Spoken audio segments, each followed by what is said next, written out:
when I applied to join the RUC, my parents were horrified. It was a dangerous place to be. It was the most dangerous place in the world to be a police officer at that time. We knew that we had to change. Obviously you were a woman in a very male-dominated force. What was that like as a woman? More often than not, you would be the only woman on the shift. But I had to work very, very hard not to become the person who is there in the office from dawn till dusk. How did you lead through that kind of shift? Like, that's a big transition, the biggest ever in our history. The changes have been described as the most fundamental changes in modern policing history. It was really, really tough to negotiate all of that. As you move from conflict in a society going through transition, it is about finding those things that unite us. Family always come first in my book. He is my hero. No way. Yeah, I'm a Chelsea fan. I wasn't expecting you to say that now. No. The most challenging day of my PSNI career, my police career generally, was. Welcome to the Dig podcast. I am your host and I am honoured to be your host.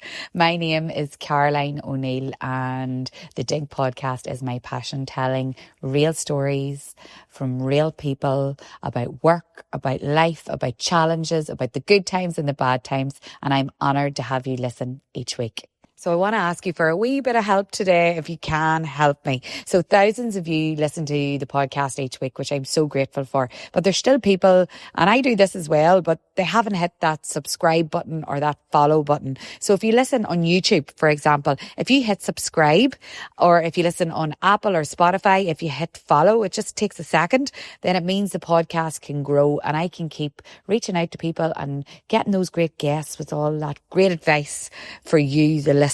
So that's just a wee ask from me to you today. And now we're going to hear from our amazing sponsor, and we couldn't make it happen without them. If you've ever spent hours making a lead magnet, a freebie, a PDF, a guide, and then nothing happens, I get it. That's why I'm excited to tell you about Score App. It helps you create an interactive scorecard or quiz based on your expertise. In just a few clicks, you can ask smart questions, give instant feedback, and provide tailored results for your audience, all while collecting email addresses from people who are actually interested in what you have to offer. And you're not shouting into thin air. You're offering personalized value. And the best part is it's all automated, so it works even when you're asleep. I've seen so many businesses use this to grow their email list fast and learn more about their audience too. Try it for yourself at scoreapp.com/dig, and your next best lead magnet might only take 20 minutes to complete. So today's guest knows what it's like to work under pressure. I was going to say don't we all, but not on the level that this lady does. Judith Gillespie is joining me today on the Dig podcast. She's right beside me, but she joined the police during the Troubles, and she went on to become the first woman to rise to Deputy Chief Constable of the PSNI. And I am sure there are lots of stories and lots of challenges and lots of successes along the way. And I have her right here beside me. Welcome to the Dig podcast. Thanks very much, Caroline. Thanks for coming. And we've got to know each other a wee bit before we come on, but it's so lovely to have you here. Sometimes you reach out and you're like, wonder will people say yes? So thank you. You're welcome. Yes. I'm looking forward to it. I know. And so I don't even know where to start other than at the start. Like we have had a troublesome past in this country, and thank God we were talking before, things have changed greatly. But when you joined the police in the 80s, well, first of all, did you always know you wanted to be in the police? And tell us about that time.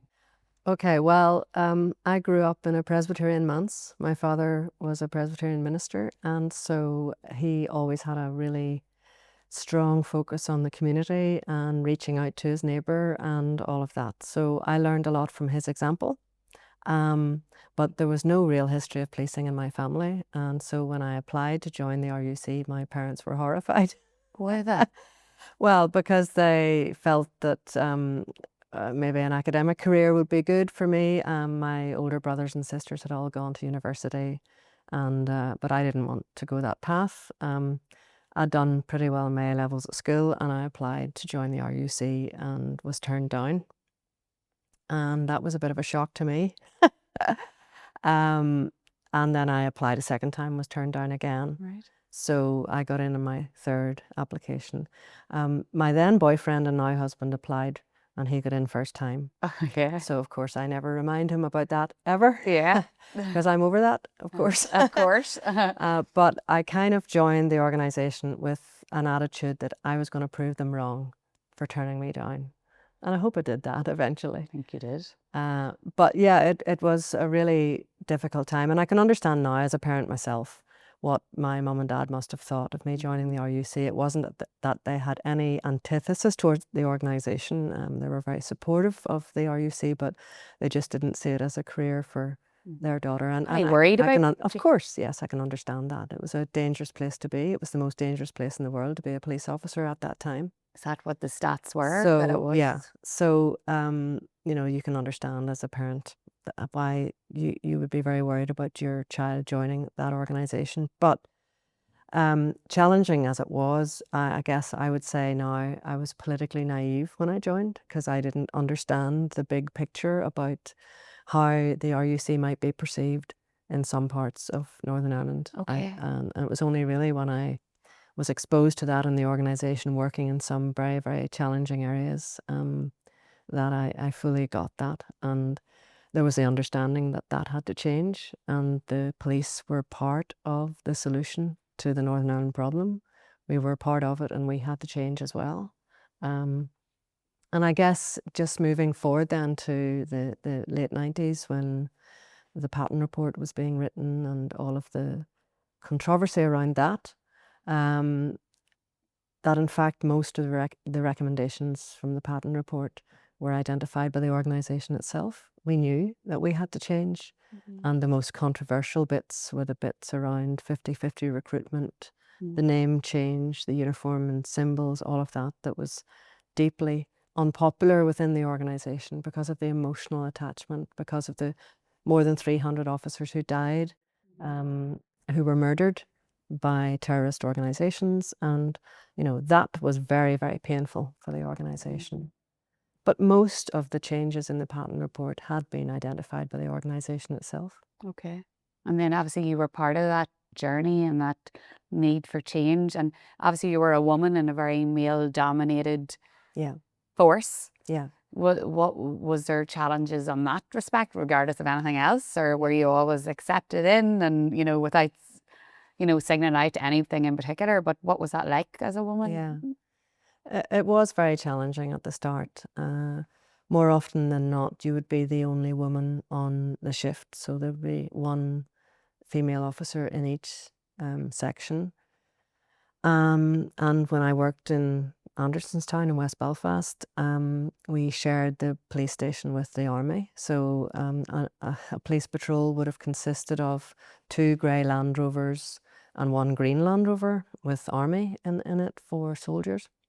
So if you were called to, say, the scene of a domestic incident, more often than not a woman who had phoned looking for police help because she was threatened or attacked by her partner. And that's a very brave step to take, to report that to the police, and in the context of the 1980s, a very, very brave step to take. But up to your front door would have rocked 3 Land Rovers with 8, 9, 10 male police officers, 1 female police officer and 4 soldiers. You know, it didn't feel right or good. And so the response to domestic abuse by the police service has changed radically, radically for the good.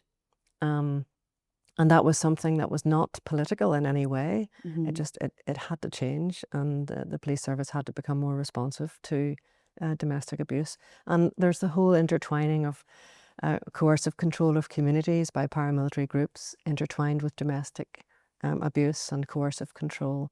And the understanding of that is much deeper now than it would have been in the 1980s. And I think the RUC would be the first to acknowledge that.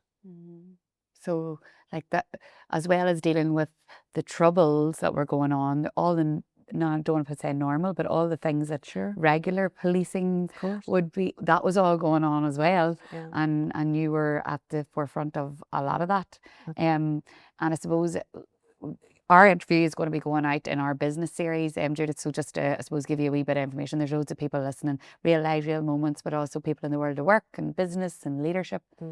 And challenging situations is something you've been in a lot through your career. Like, any advice to people about how you learned how to deal with those challenging things, perhaps from a male-dominated society, or going to that domestic violence scene, or dealing with somebody who's aggressive?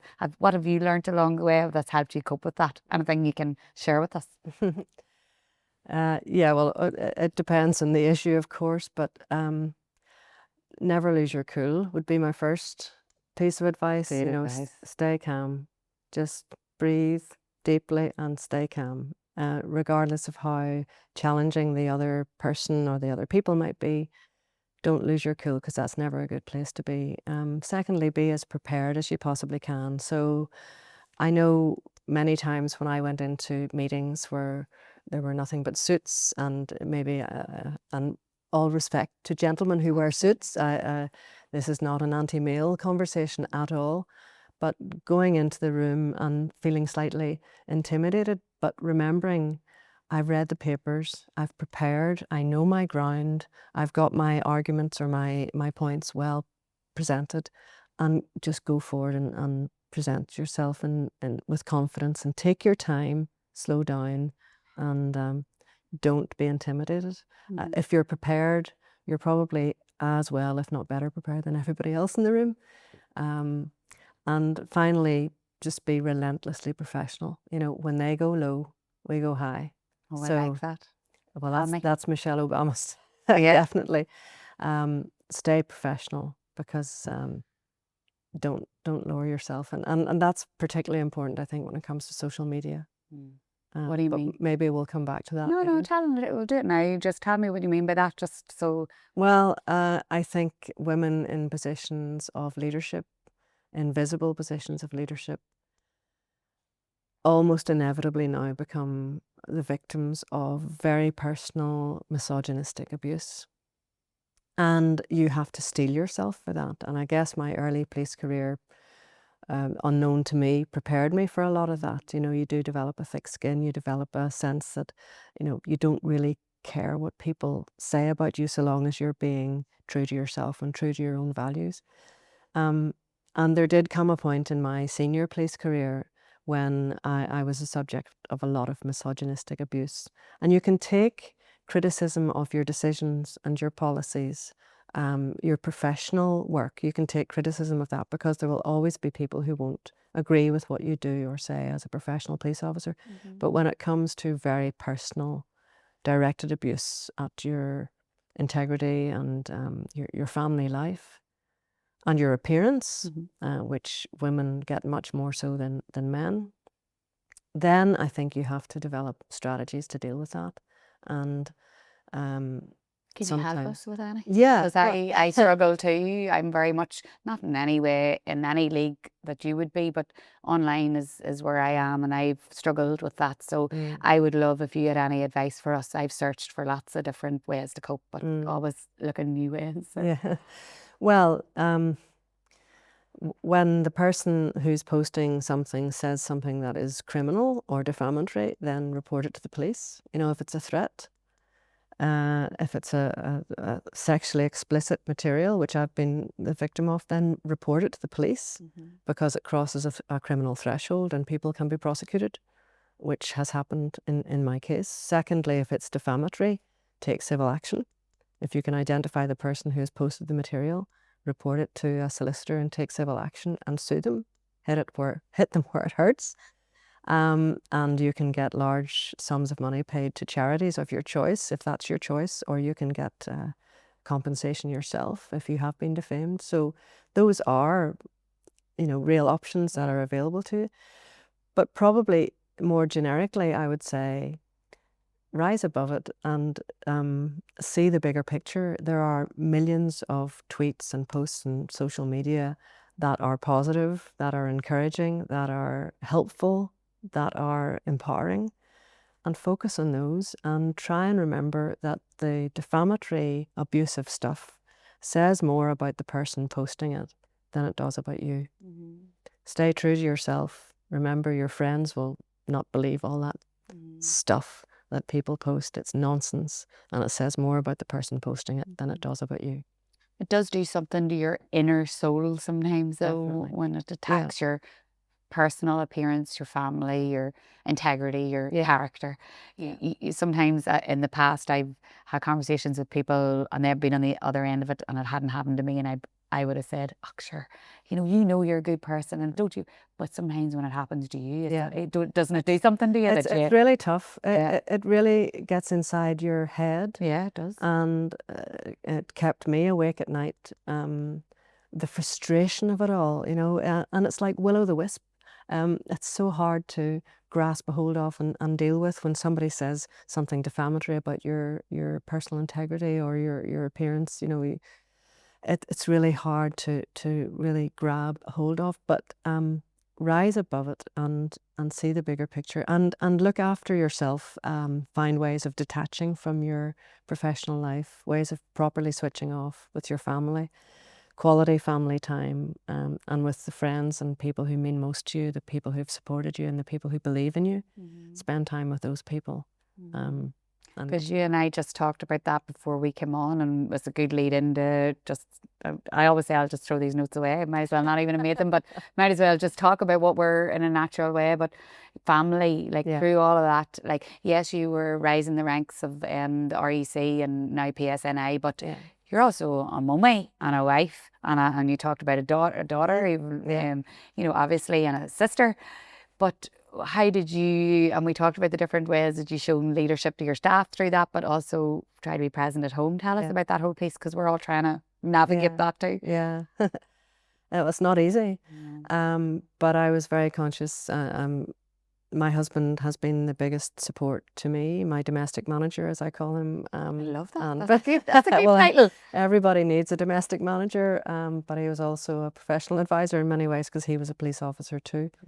And sometimes I would have run ideas past him and he would have either laughed out loud or said, yeah, that might work if you tweaked it a bit, So he was always a good first port of call for any ideas I had. But in terms of managing the domestic life, I have two daughters, and when they were very young, my husband and I worked opposite shifts. So I would have worked my week of night duty and then he would have worked his week of night duty. So generally speaking, either he or I were there for the girls when they were very young.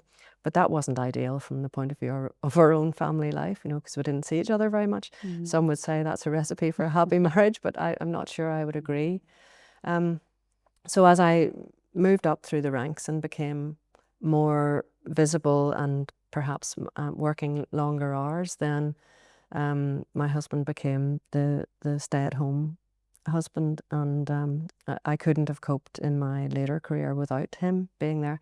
But I had to work very, very hard not to become the person who is there in the office from dawn till dusk, and the sort of long hours culture that is very often expected of senior police officers.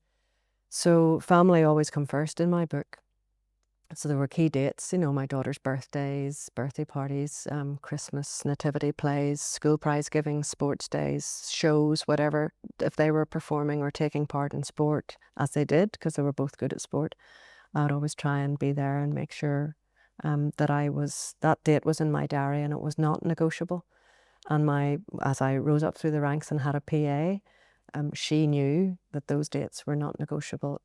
Barring any major life-threatening crisis, obviously, which we all drop everything for, but generally speaking, if a date was in the diary, my PA would say, sorry, the Deputy Chief Constable's going to her daughter's school play. And that gave everyone else permission to go to their daughter's school play or whatever it might be, whatever the family event might be. And it mightn't be your children, it could be your brother or sister, your mother or father, or a birthday party, whatever. These things are only one-offs, that when they're over, they're over. When you've missed it, you've missed it. And so it's really important that you're there for your family when you should be. And that gives everyone else permission. The other thing I always tried to do was to take my allocation of annual leave. I knew lots of senior officers who at the end of the leave year had 15 leave days not taken. Oh, wow. You know, what message does that send? So it's really important to take your leave, take your holidays, spend time with your family, switch off. Because if you're not in a good place to make difficult decisions, then, you know, you're not in a place to help others. So the old adage of fitting your own mask first and on the plane, you know, the oxygen mask, fit your own mask first before helping other people. Look after yourself, because if you're not in a good place, you're not in a good place to help other people. I know. And you told me about the time you went to Canada, Yeah. wasn't it? Yeah. And me and you, God help us, we were sitting over there. I had to give Judith a tissue, and I had to get a tissue because it's very emotional as a parent, caregiver. You know, it's hard to sometimes be fully present in the moment with our children, but it's inevitable that we don't be sometimes. But tell us what happened with your wee daughter. I'll try and tell it without weeping again. So yes, I had the privilege of spending some time with Ontario Provincial Police as part of a training course that I was doing to be a chief officer. And there's a long story about the training course itself, which we might come back to. But at the end of the time in Ontario, I'd brought my husband and 2 children out with me, and we had a lovely family holiday after my secondment to Ontario Provincial Police, and we did a lot of fabulous things. Canoed down the Beaver River, went to Niagara Falls, the CN Tower. It was just fabulous. And as we were boarding the aircraft to fly home, I said to my younger daughter, who was 8 or 9 at the time, what was the very best thing about that whole time in Ontario? What was the best thing that we did? And she said, Mum, you not having your mobile phone on. What a leveling experience that was. And it just reminded me that being present with my daughters, giving them my full attention, and just being there with quality time with my family was the most important thing to her. Didn't matter about all the other stuff, all the other, you know, amazing experiences. What mattered was her mum, being there for her. I know, and that's why it got me, because we're all, anybody listening to you will feel the same. And loads of times our children would say that to us, but it really is a hit home, isn't it? Yeah. They're what's most important, and if they're happy, we're happy, and then we're better at work anyway. Yes, right? totally. So yeah, thank God I didn't cry that time. So but the second time's not as hard to hear. But yeah, so like all of that was going on. You're rearing your girls and a family life and all of that, but also the big changes then that were happening in the police, and then RUC to PSNI. Like, how did you lead through that kind of shift? Like, that's a big transition, the biggest ever in our history. So like, how did that all unfold, and how did you navigate that? The changes have been described as the most fundamental changes in modern policing history. Really? Getting shivers? Yeah, and That's massive. to be part of that was just an incredible experience. Very, very challenging, of course, because there was a real emotional attachment to the name of the RUC and the uniform and the symbols and the band and the widows and families, the husbands, the children of murdered officers. It was really, really tough to negotiate all of that. I suppose what really helped was the Patton report was the blueprint for the change. But in addition to that, there was a lot of investment put into oversight and making sure that the change happened. So there was an oversight commission, there was the policing board put in place, the police ombudsman in Northern Ireland with wide-ranging powers to investigate police officers who didn't uphold the standards and abide by the code of ethics. A lot of that was very painful and very difficult to deal with. Even the idea of being held to account by a policing board that had Sinn Féin representatives on it. I'm not going to pretend that that was easy. That was really, really difficult. But it was also, I guess, difficult for the Sinn Féin members who were on the policing board too, to bring their people with them. And often as you move from conflict in a society going through transition, it is about finding those things that unite us rather than things that divide us. The common ground, the humanity in everything. We are all human beings, and policing is a human endeavour. I know. And it is about dealing with we talked earlier about the ordinary things, the domestic abuse, the child abuse, the drug problem, the burglaries, the the crime against businesses, the shoplifting, the ordinary decent people impacted by crime who just want to live safely and comfortably in their own homes and raise their children in a safe society where there's hope and there is economic prosperity, and policing is all part of all of that. I know. I suppose over the years it was so caught up in all the other stuff. Yeah. And as you say, this is what's most important, looking after our people. Yeah, totally. And it's so good of you to say. It's so, do you know what? Like I've never had a conversation like this before, Judith, either. And sometimes whenever you're hearing all the things, I think there's nothing like honest conversation like what you've just said there now. It is hard, and it's hard for both sides of communities and all areas of the world. And sometimes there's more than two sides and all of that. But if you don't have those conversations and you don't break those barriers and there isn't change, we would still be stuck in a time when we were living in fear. And now, I mean, you can sit here and it's brilliant. Yeah, it is. So I think it's great. And I think it's important that we talk about this. And some people might, find it hard in both ways. I don't. I'm happy that we're talking about it. And you're right, that it's about looking after our people on the ground now. And thank God we're in a place where you are all served better to do that, because we're just in a different place, thankfully. But and that was all change in systems and also mindsets, and that's not easy, and sometimes mindsets never change. But if the systems and processes and protocols and policies are in place, then good things can happen.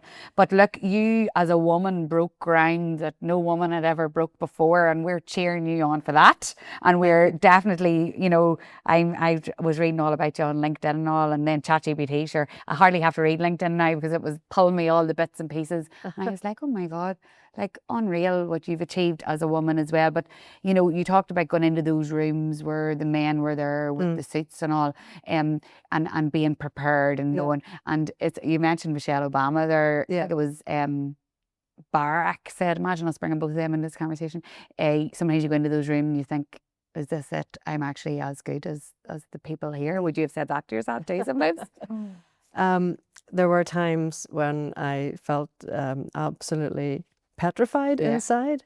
So I can give a very tangible example of that. In 2009, when Sir Hugh Orde, the Chief Constable at that time, when he retired, there's a photograph of him handing over to me the epaulets, the badges of rank, what you wear on your shoulder, of the Chief Constable, because for a short time I was temporary or acting Chief Constable between Sir Hugh Orde and Sir Matt Baggett, who was the next Chief Constable. So at that moment, when that photograph was taken, there's this happy smiling face of the epaulets being handed over, and it's a really nice photograph, and it's one in my collection that I'm very proud of.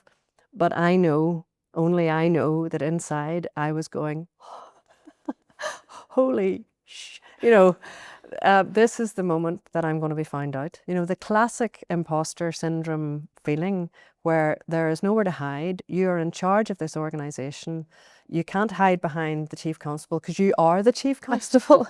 And it was this realization that, am I good enough? Am I going to be up to this? Am I going to be found out?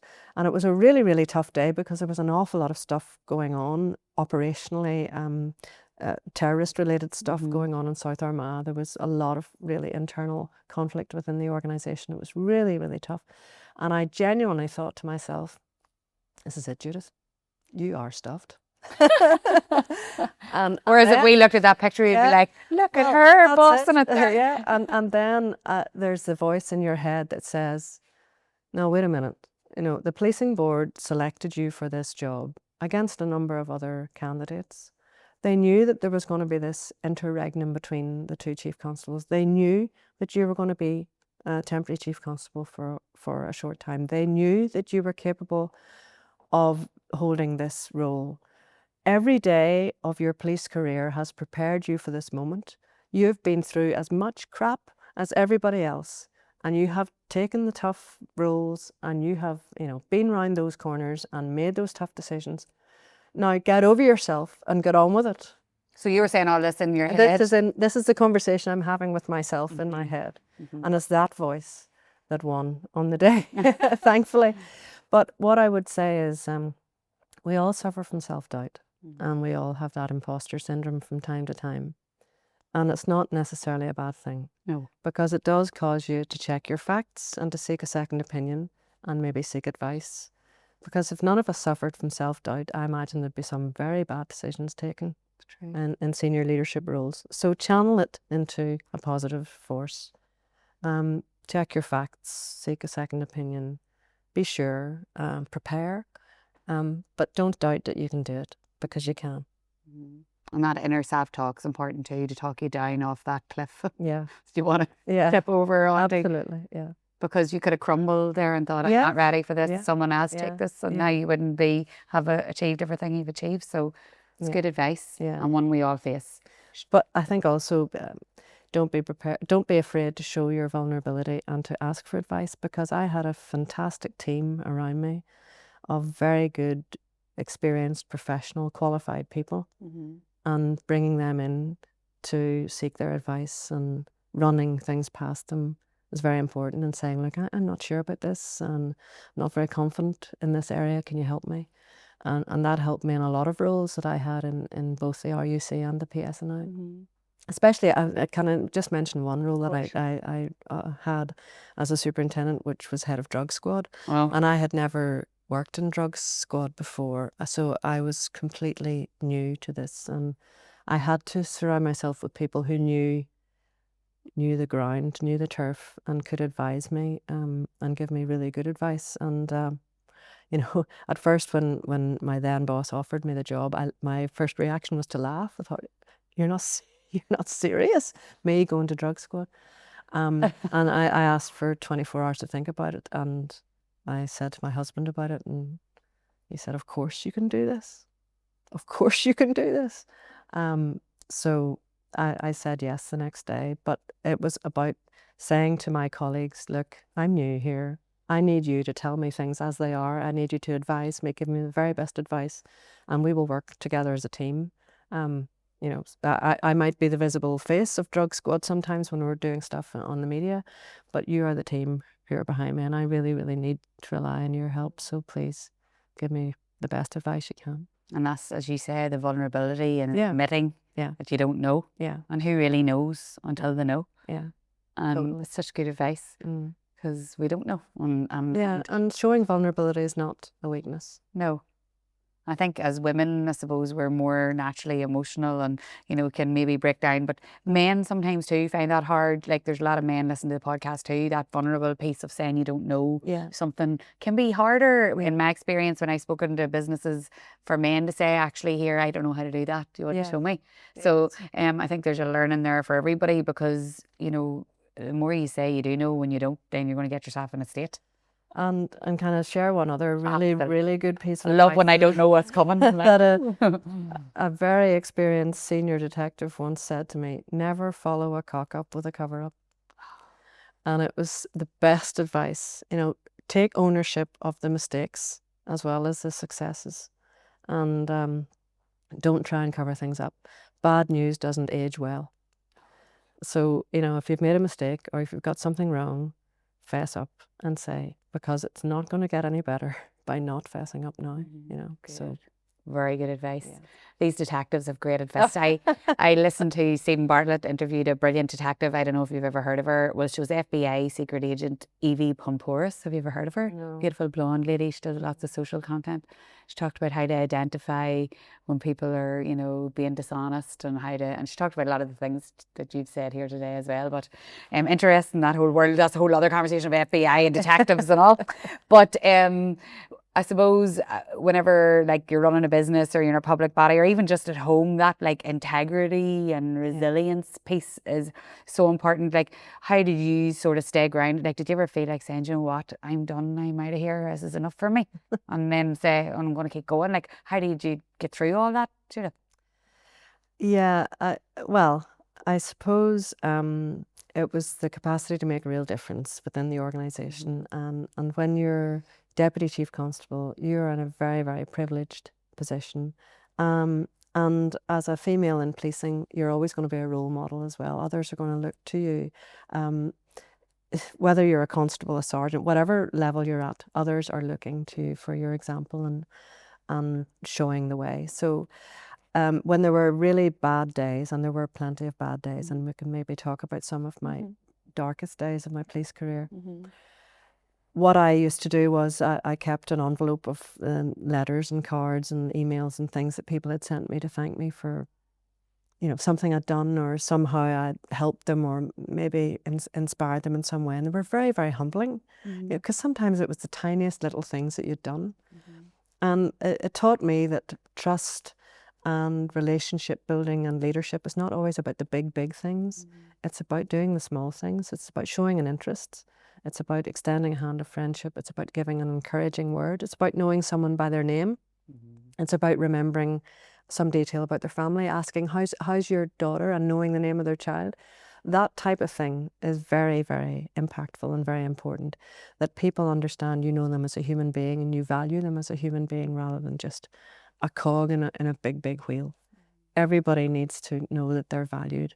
And that relationship of trust is built through the small things, not the big, big heroic acts. They're important too, I guess, but it's the small things. And I suppose that was very, very important as a leader within the organisation, building trust with your staff, that your staff know that when you say you make a promise that you're going to deliver on it. So that you promise some item of safety equipment, or that we're going to look at the equipment that women wear, for example, in the PSNI. It was very much a male-dominated organisation, but women needed equipment that was bespoke for them. So we're going to design a uniform that's fit for purpose for women as well as men. That might seem as a very obvious thing, but I can tell you when I was promoted to be an assistant chief constable, there was no female assistant chief constable's cap in the PSNI store, because no one had imagined that a woman would ever reach that rank. So I had to wait some weeks before my cap arrived. Do you still have that cap? I do. I do indeed. It's very important to me. And I'm glad to say there have been other female chief officers have come after me. But as the first, no one had ever imagined that it would need a female ACC's cap. So it was... You broke that mold of the male cap? Yes. And one of the things I made sure was that there's a female chief constable's cap, so that when there is a female chief constable, she will have a cap. She'll not have to wait for it. And she feels like she belongs. Correct. You mentioned there are the dark days, of which there were many. Is there any, I'm sure there is, that stands out to you? Yeah, there is. The most challenging day of my PSNI career, my police career generally, was the 23rd of November 2008. And it stands out in my memory because 4 police officers died in a horrific road traffic collision. They were on duty in a police vehicle, and they were going to the assistance of colleagues who had got into a public order incident in a pub. I think it was outside Rathfriland or in that area. But anyway, the accident happened just outside Warren Point. In a police vehicle. It was about 3 o'clock in the morning. The vehicle spun out of control on a wet road and hit a low wall and burst into flames.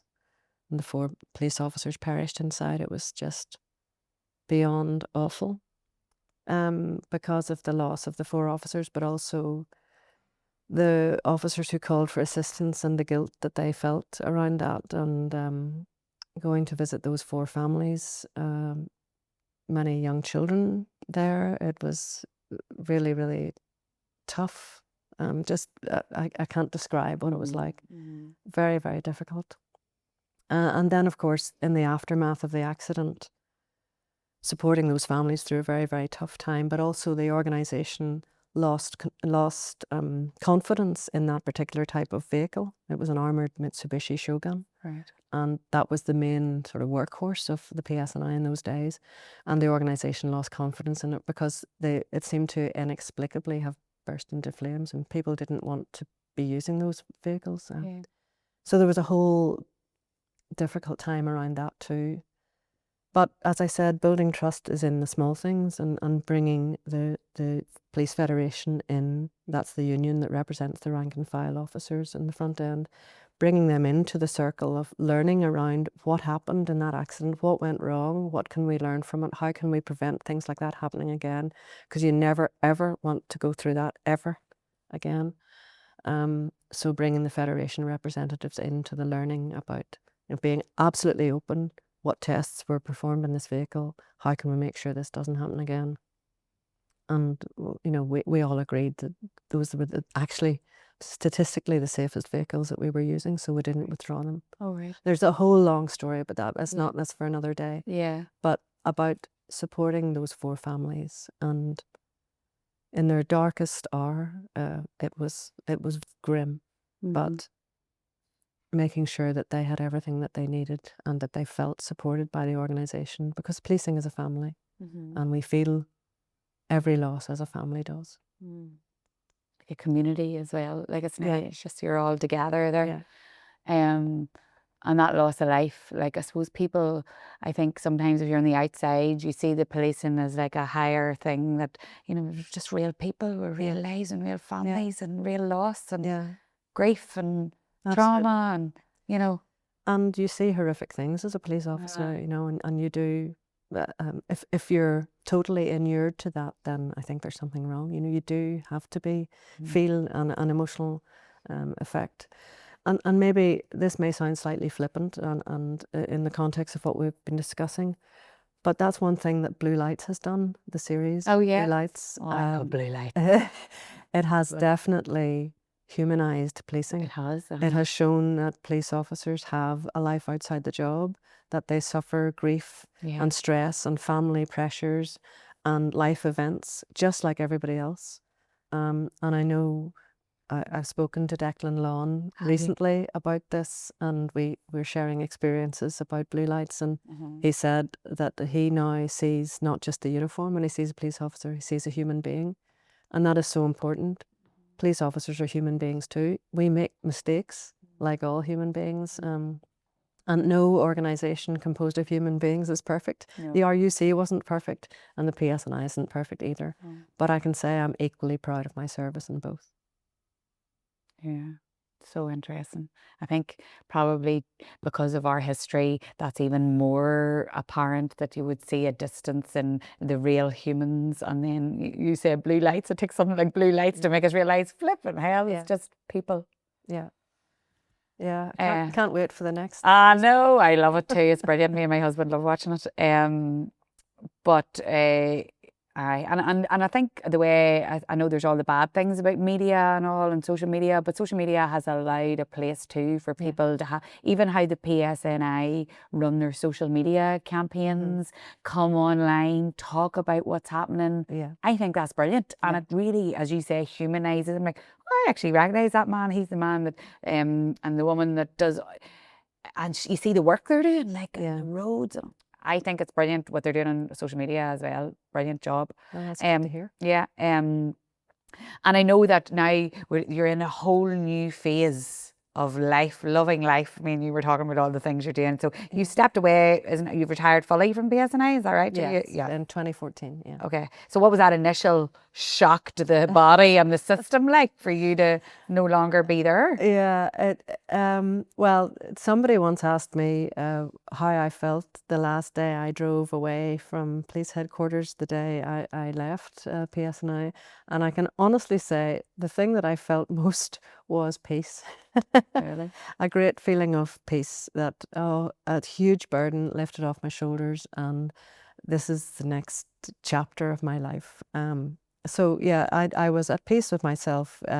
I didn't feel any rancor towards the organisation. I left in a very happy and satisfied state of mind, knowing that I'd left something good behind. So that was a good feeling. But of course, it was the first day of the next chapter, and I wanted to take some time to decompress, and a few weeks to sort of. Few weeks? Yeah. Come on, Judith, I think you deserve more than a few weeks. Switch off, and But then new chapters open, new opportunities came, and so I'm just about to take on a new job as chair of the Chief Executives Forum in Northern Ireland, which is a body that brings together all the arm's length bodies in Northern Ireland, the permanent secretaries and the various executive departments.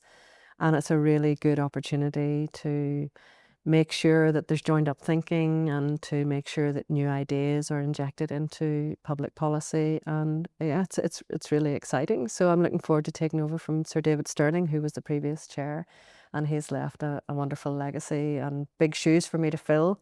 And again, a little bit of, am I up to this? But yeah, it's a lovely new challenge, and I'm really looking forward to it.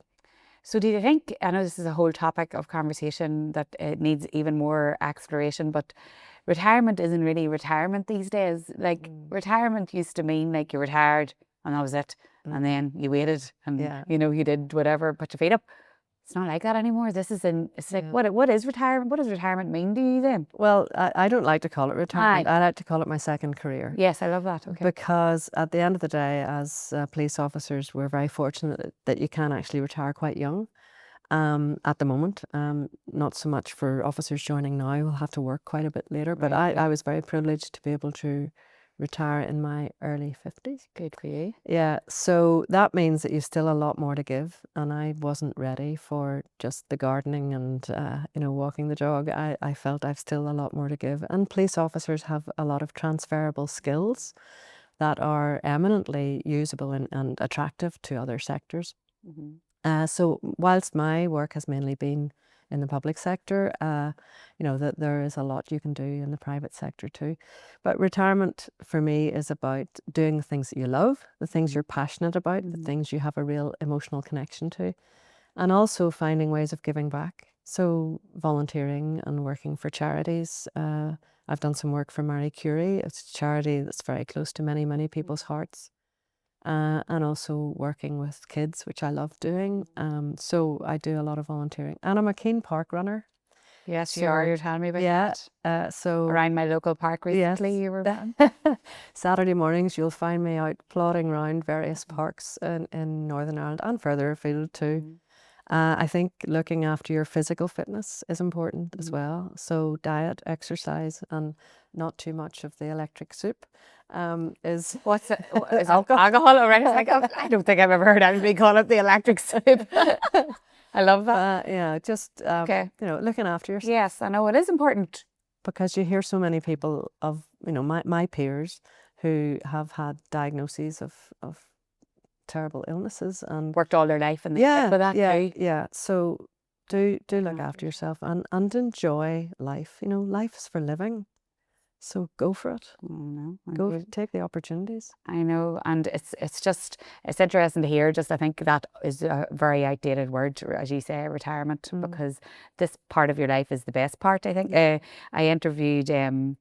I don't know if you've ever heard of a lady called Dr. Mary Ryan. She's from, do you know her? So she's great because she empowers women. And she said, this is the best time if your children are reared, you maybe have a few wee pounds in your pocket. And, you can live your life. You don't have to worry about having babies. She was great the way she explained it. And my mum actually listened to her. She's like, God, I love the way Mary said that. I think as women, it's great for women to be able to say that as well. This isn't just a women's podcast, but in years gone by, we would have retired and just stayed at home and looked after everybody. Not anymore. Those days are over, right? But also giving a hand down to girls and women who are making their way in the world.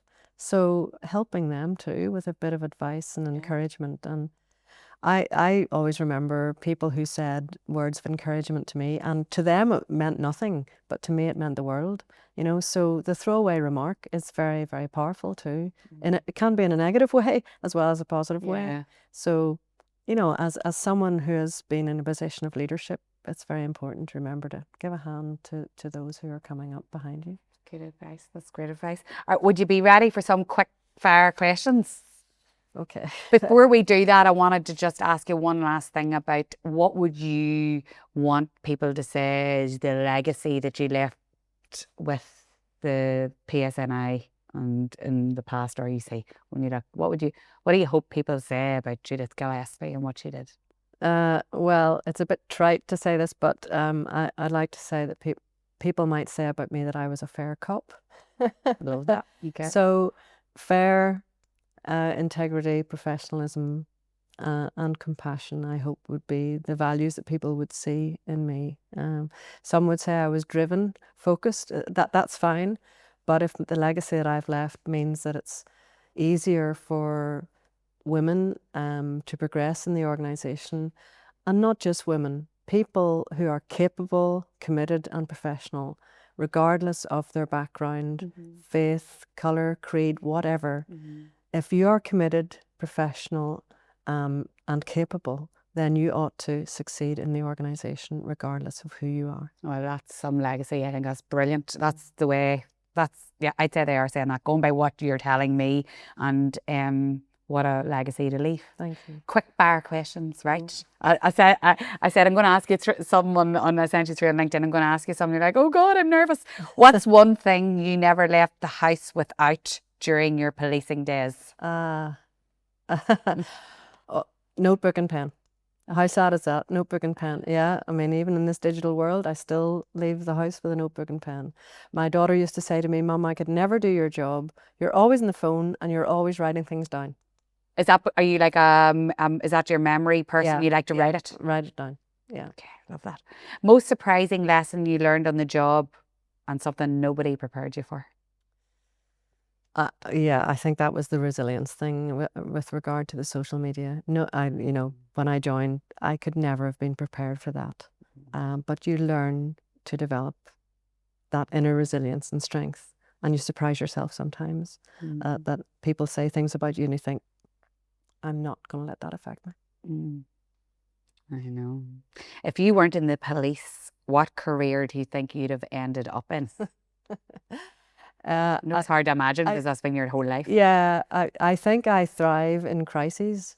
So I think I would have been in the United Nations peacekeeping diplomatic corps, something like that. I think I would have really enjoyed that. I also think there's a hidden paramedic in me, so I like to be administering first aid in the middle of crises. So yeah, I just seem to thrive in crises, but maybe some sort of international negotiator, I would have loved that. Caregiving type role. Yeah. One woman who inspired you when you were just starting out? There is only one woman that could be, and that was Mary Peters. Okay. Yeah. She's some woman. Yeah. She's I mean, 1972 Munich Olympics. So I'm 10 years old and watching her on TV, and then, her career afterwards and what she has done, to mentor young athletes and support charities across Northern Ireland and inspire young women across the world. And she's still an amazing ambassador for Northern Ireland. She was the patron of the World Police and Fire Games when they came to Belfast, when I was chair of the World Police and Fire Games board. She's such a lovely, lovely person, so she was definitely my inspiration. Love that. I got the pleasure of interviewing her recently, and I can vouch for that. She's a lady. What's your go-to song to lift your mood? Like, what's the one you put up loud in your car? Go on, shock us. Favourite song of all time, Steve Harley and Cockney Rebel. Come Up and See Me, Make Me Smile. Oh, that's the one that get me up dancing all the time. So I've lots of music. I mean, I just love music of all descriptions, but that's my favourite song. Okay, yeah, you were telling me about your love of music before, and we'll hear more about that very soon too, from what I heard. And we'll link that in the show notes. That's to come. We're not allowed to disclose anything. Toughest moment of your career, and I think we've already covered that. The one that gives you the lump in your throat, and a real, I suppose, eye opener to the real life of behind the scenes. Hope you're okay with this one. You're stranded in a lift, right? Picture the scene with 3 people who are they can be from your past or your present. Who would you want in there if you were in a lift and it was stuck? Okay, so the team's laughing here. I wasn't sure about this. Are these people from my professional career or kind Doesn't of matter. anybody? You tell me. I don't care who you say. 3 people. That's a lot of people in a lift that's broke down. So think about this carefully. Well, I first of all, I think I would have to have my husband. Okay. Good. Because God, that's a strong relationship there. Okay, good. Secondly, I think I'd have to have a comedian, so to make me laugh and keep my spirits up. Yeah. So that would either be Peter Kay or maybe Michael McIntyre. Okay. One of those two. And then, well, the third person is somebody I just have admired for so long, and this will really surprise you. And he's a footballer. Oh. And he's called Didier Drogba. He's my hero. No way. Yeah, I'm a Chelsea fan. I wasn't expecting you to say that now. No. I'm glad you dropped in. He's a Chelsea player there. So I was like, who the hell is that? Yes. I don't know him, but my boys are all Liverpool. Yeah, a fantastic Chelsea player from the Ivory Coast, and he's been a bit of an inspiration as well in his footballing career. Okay. But what a guy. What a guy. So What a lift. yeah. What a lift that is. Yeah. Okay. You did not know that about Judith Gillespie. I like it. What's something people might be surprised to know about you, like a hidden talent or guilty pleasure or a fun fact?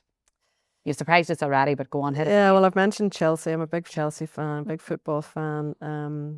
Hidden talent. I play the piano by ear. Oh. So I'm a party pianist. So if you're having a bit of a party and there's a piano in the corner, I can play. And I thought you were going to say if you're having a party, you can hire me. Yeah. Well, we can have a sing along. And I do love all sorts of music. Fun fact: I am an All Ireland champion. Are you? Yeah. Good for you. So I grew up through the Girls' Brigade, Yeah. and they used to have PE competitions, like dance competitions, and I was an All Ireland champion back in the I thought you meant it in piano. No. This is All Ireland champion in what? This isn't PE, like dance, sort of rhythmic dance. All right. So I'm a All Ireland dance champion. That's going back a while. All these skills, I need to upskill quickly here. What, and to end on, who do you think's the most inspiring woman in Northern Ireland today? There's a lot. Oh, that's a big question, and I'm gonna kind of fudge it, but I am not going like to, you. Fudge it. well, there are lots of inspirational women. I have met some fabulous women throughout my police career, and young women in particular. I can think of a few who are working in the voluntary and community sector, who are making a real difference to people's lives, and they're really driven. And I don't want to name one because there's so many. Yeah. But I am going to give you a real political answer here. Oh. And I'm going to say I take my hat off to all of our female politicians, all of them, regardless of their party, who are elected to do the very best they can for the people of Northern Ireland, but are subjected to the most horrible, misogynistic abuse. And it's not right. No. And yet, day by day, they turn up, despite the threats, despite the abuse, and they turn up to do the very best for their constituents. And I take my hat off to them. Fair play. And fair play to you for acknowledging them as well. It's hard game. Yeah. And it does definitely put young women off going into politics. And they are, working away, being visible, calling things out, and good for them. I wish them every success. That's unreal, and I do too. And you're right, it's hard going. But here I could talk. I do feel like throwing these away, but there's so much. I'd love to talk to you again at another time once you delve into this new part of your life and you're doing your new role and all. But I just want to say thank you for being on the Dig podcast. Thank you for the offer. It's always an honour. I mean, to be asked to speak to a wide audience is always an honour. So thank you for the opportunity. And it's such an open and honest way too that you did it. So thank you for being my guest today, and maybe we'll see you on the Dig podcast again in the future. Who knows?